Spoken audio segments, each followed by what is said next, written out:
Saludos, soy Diony Mari Morales y en esta ocasión me acompaña el doctor Luis Romero, quien es médico internista, cardiólogo y farmacólogo clínico, además de ser director científico de Humanity. Extraordinario producto del cual tengo bastante experiencia clínica y me siento fascinado de poder compartir esto contigo y con la audiencia.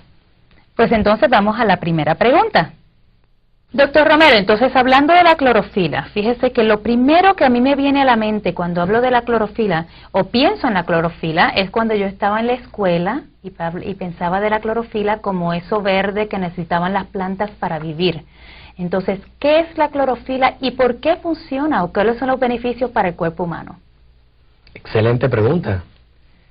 Realmente la clorofila es lo que tú estudiaste y yo estudié. Es el gran pigmento verde indispensable para las plantas, para ellas poder fabricar la energía con la cual pueden vivir. Ningún cuerpo puede vivir sin energía. Y esa energía la fabrican ellos en el concepto que nosotros hablamos a cada rato con la palabra metabolismo. Ellos reciben la energía del sol, la capturan en unas estructuras de sus células, transforman esa energía para fabricar las necesidades de su metabolismo. Y mira qué cosa tan interesante. ¿Saben lo que liberan? Liberan oxígeno. Por eso es tan importante la clorofila. Entra en el metabolismo de la célula para producir oxígeno y agua a partir de algo que nos hace daño, a partir del CO2. Con el CO2, que es lo que nosotros exhalamos, las plantas agarran ese CO2, utilizan la energía del sol y con ese CO2 fabrican los elementos que ellos necesitan para vivir y para producir energía metabólica indispensable. Ahora, cuando un ser humano toma clorofila, está tomando no solamente la característica de ese pigmento verde, que es realmente único, sino que está tomando una molécula especial. Está tomando una molécula que es idéntica a la molécula de la hemoglobina. La hemoglobina es el pigmento rojo que se encuentra dentro de nuestros glóbulos rojos. Y volviendo a la clorofila es el pigmento verde que se encuentra, entre comillas, en los glóbulos rojos de las plantas, que se llaman cloroplastos. Por eso algunos autores, algunos investigadores llaman a la clorofila la sangre de las plantas.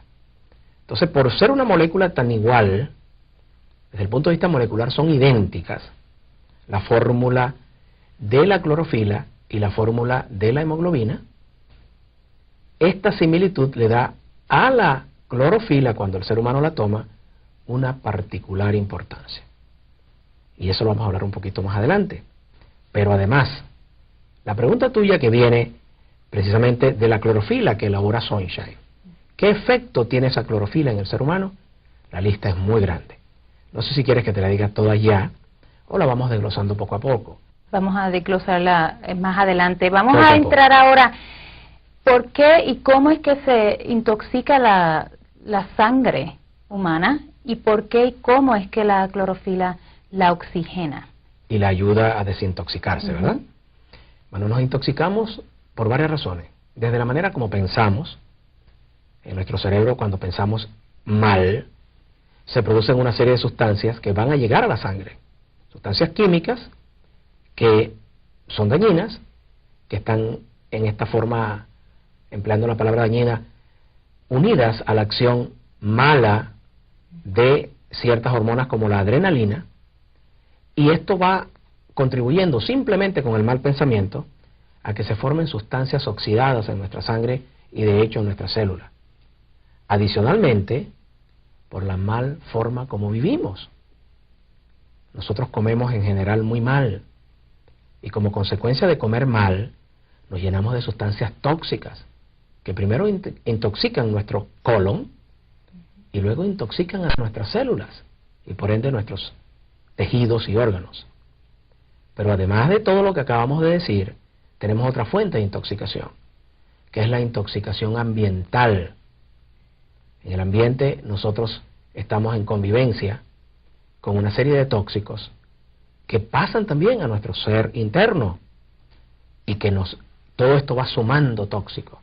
El tóxico del pensamiento, que nosotros lo llamamos toxicidad emocional, el tóxico de la alimentación, el tóxico del ambiente, el tóxico de ciertos químicos que ingerimos, como ciertas drogas, algunas de ellas pues lógicamente utilizadas por la medicina, otras mal usadas por el abuso de drogas.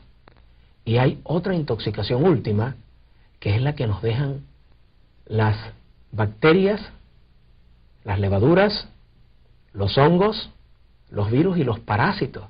¿Tú te imaginas un parásito viviendo dentro de nosotros? Ese parásito come, y ese parásito defeca, y toda esa suciedad, toda esa toxicidad la tenemos nosotros. Ahora, doctor Romero, ¿qué es el pH del organismo humano? Es una pregunta difícil, porque para mí es muy fácil responderlo desde el punto de vista químico y bioquímico, pero entenderlo no es nada fácil. Sin embargo, vamos a ver si lo podemos explicar de la siguiente manera. Una manera bastante sencilla para nuestro público. Exacto. En primer lugar, todos sabemos que todo lo que nosotros comemos o es ácido o es alcalino. Lo podemos distinguir por el sabor. Por ejemplo, el sabor de una fruta ácida la reconocemos muy fácilmente. El sabor del vinagre lo reconocemos muy fácilmente.